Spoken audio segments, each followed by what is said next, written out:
Anda pasti punya teman atau rekan yang selalu pamer tentang liburannya, hobi makan di restoran mahal atau memakai item fashion terkini. Gaya hidupnya tampak menyenangkan dan bikin iri. Lantas pertanyaannya, bagaimana cara mereka memperoleh itu semua? Bisa jadi karena gajinya besar atau jangan-jangan gaya hidupnya didapat dari berutang. Dan untuk membahas hal ini sudah bergabung melalui sambungan virtual perencana keuangan Prita Hapsari Gosi. Selamat pagi Mbak Prita. Ya Mbak Prita, Selamat pagi. aku ingin membacakan sedikit nih dari survei dari data dari Northwestern Mutual's 2018 Planning and Progress Study. Generasi milenial berusia 18 hingga 34 tahun ini memiliki utang terbanyak sepanjang tahun lalu. Tak hanya itu, sebuah survei terbaru dari Kredit Karma menemukan hampir 40% milenial menghabiskan uang yang tidak dimilikinya dan terlilit utang demi gaya hidup dan hubungan sosial. Nah, pertanyaan saya nih ya, apakah generasi milenial ini memang rela terlilit utang demi gaya hidup dan pergaulan nih, Mbak? Oke, kalau kita lihat ya, sebetulnya apa sih yang dialami oleh generasi milenial? Tentunya pertama mereka memasuki dunia kerja. Kemudian kalau generasi milenial tuh kemungkinan sekarang sudah di dalam dunia kerja itu antara 10 bahkan sampai 20 tahun. Nah, dalam perjalanan tersebut kan pasti ingin memenuhi berbagai tujuan-tujuan keuangan dalam hidupnya.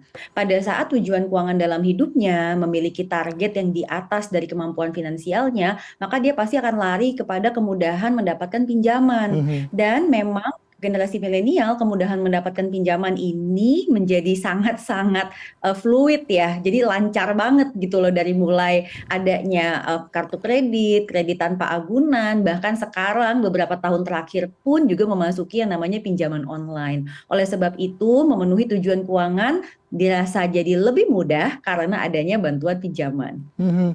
Mbak, ini yang menarik adalah data dari OJK dia Mbak mengenai rekening Mm-mm. fintech. Salah satunya yang mempermudah ya generasi milenial untuk berbelanja. Ini datanya ada 62% rekening fintech pendanaannya dimiliki oleh nasabah usia 19 hingga 34 tahun.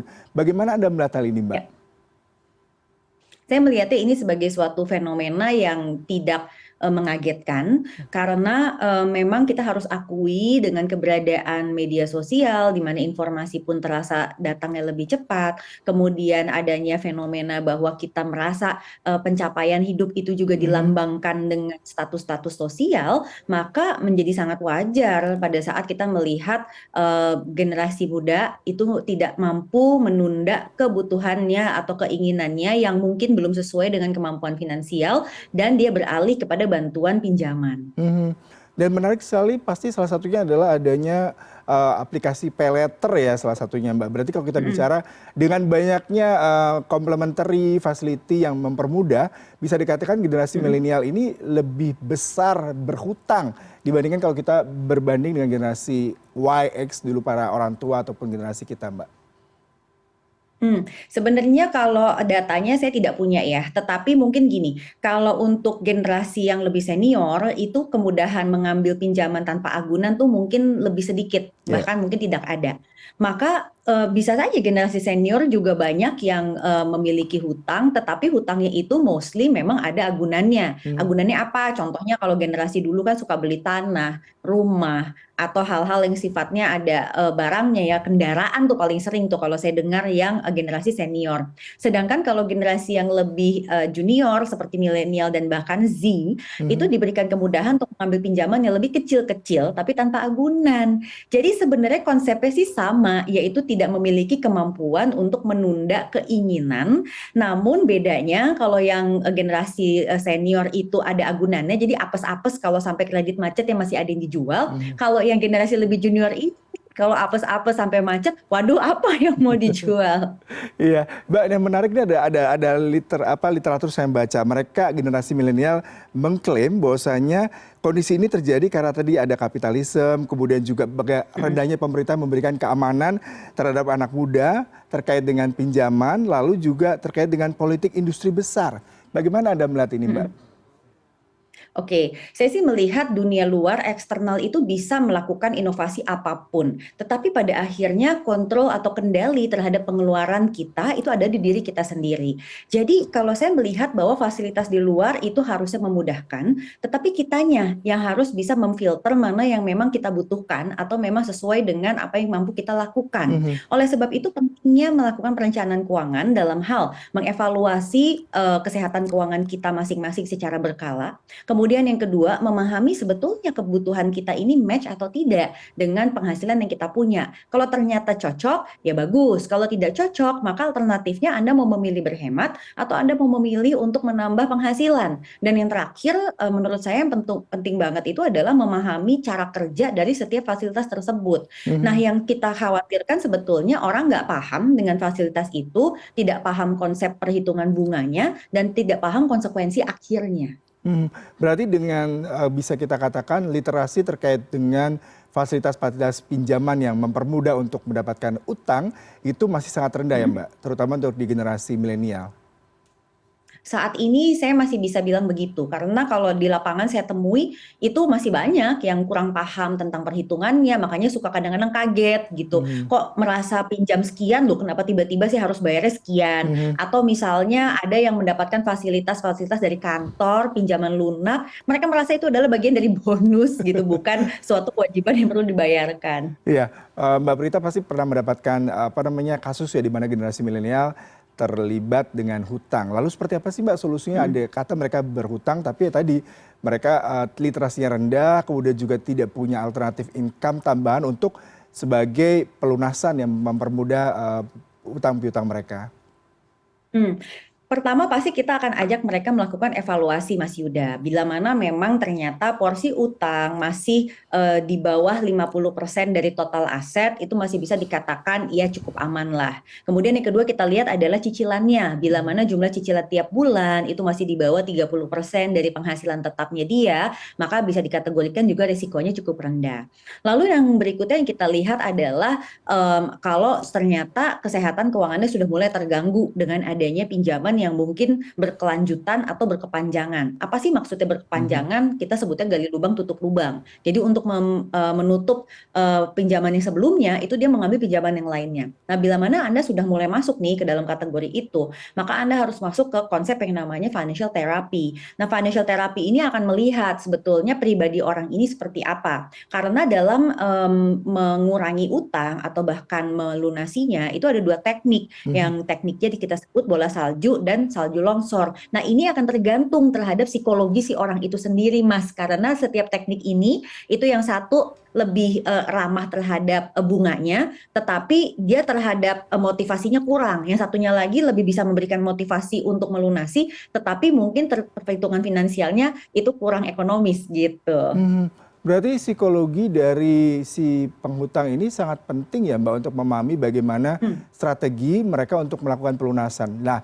yang menarik adalah seandainya dirinya sendiri belum mengerti sebenarnya mereka itu jadi shopaholic ataupun mereka berbelanja itu karena apa. Kadang-kadang orang mungkin karena tadi stres, karena faktor sosial, karena kebutuhan legitimasi atau validasi dari sosial media. Bagaimana Anda melihat hal ini Mbak? Betul, karena akar permasalahan utang itu sendiri sebenarnya adalah sisi kesehatan mental dari si penggunanya gitu. Asal muasalnya pun dari situ. Mereka yang tidak memiliki kemampuan untuk delaying gratification, ya, apa itu? Menunda kenikmatan. Terus dia tidak memiliki kemampuan untuk membuat dirinya dia tuh merasa secure atau dia percaya diri lah dengan apa yang dia punya. Itu cenderung lebih mudah masuk ke dalam jebakan utang yang untuk konsumtif dibandingkan yang tidak. Maka penyelesaiannya adalah memahami diri sendiri, Anda masuknya ke kategori yang mana. Mhm. Kemudian yang berikutnya adalah penyelesaiannya. Jadi kalau udah terlilit utang nih gitu ya, Mhm. itu kita masih mendapatkan Mas Yuda fenomena bahwa ya sudah gitu pada saat saya dapat penghasilan, saya masih mau pakai yang lain kan saya juga boleh menikmati hidup. Dia lupa bahwa dia sudah menikmati hidupnya duluan dan sekarang saatnya membayar. Iya, Jadi iya. kadang-kadang yang punya utang bisa jadi lebih galak daripada yang memberi utang.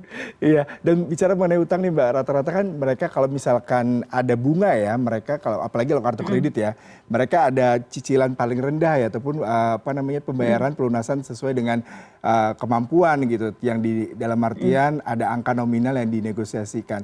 Apakah ini sebenarnya jebakan Mbak, mengingat banyak sekali teman-teman ataupun saya juga pernah nih ya Mbak menyicil dengan paling minim gitu ya. Nah bagaimana untuk mengatasi hal ini Mbak? Ya, sebetulnya itu balik lagi ke literasi tentang utangnya itu, Mas Yuda. Karena Anda tadi pun menyebut bahwa ada pembayaran paling minimal untuk melunasi utang. Kadang-kadang pembayaran minimal itu bahkan belum melunasi utang. Itu hanya membayarkan bunganya saja. Jadi konsep literasi terhadap bagaimana perhitungan suku bunga dan bagaimana itu berpengaruh terhadap penurunan dari saldo utang kita itu penting sekali. Karena kalau Anda tidak paham nih para pemirsa, bahwa membayar minimal itu ternyata saldo utangnya itu belum turun, itu hanya menurunkan bunganya saja. Sebenarnya Anda sebelum pernah membayarkan pokok utang yang Anda pinjam sebelumnya. Nah, itu yang Hmm. harus dipahami oleh setiap pengambil pinjaman.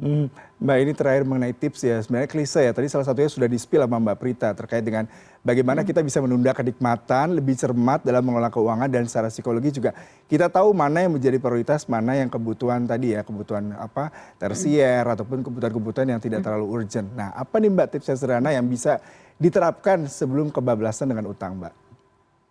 Oke, paling pertama, bila mana Anda tidak yakin Anda memiliki kemampuan untuk menunda, maka uninstall fasilitas-fasilitas pinjaman yang tanpa agunan. Dengan demikian, kalaupun Anda akan mengambil fasilitas tersebut, itu Anda perlu melalui beberapa tahap dan Anda harus berpikir ulang. Lalu yang kedua, coba deh Anda lakukan anggaran pembagian rekening itu dibagi tiga, Mhm. living, saving, playing.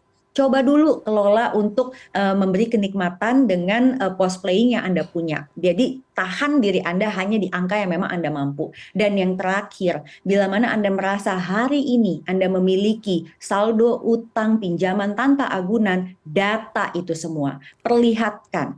Ayo faktanya itu dihadapi dan dicari solusinya supaya akhir tahun ini Anda sudah bebas utang konsumtif. Wah, terima kasih sekali tipsnya sangat bermanfaat buat di luar sana sedang berjibaku nih Mbak ya menghadapi utang-utang yang pastinya membuat stres, gaji cuma nempel beberapa jam udah itu ambiar ya karena dibayar untuk semua utang piutang. Terima kasih untuk waktunya Mbak, sehat selalu. Terima kasih.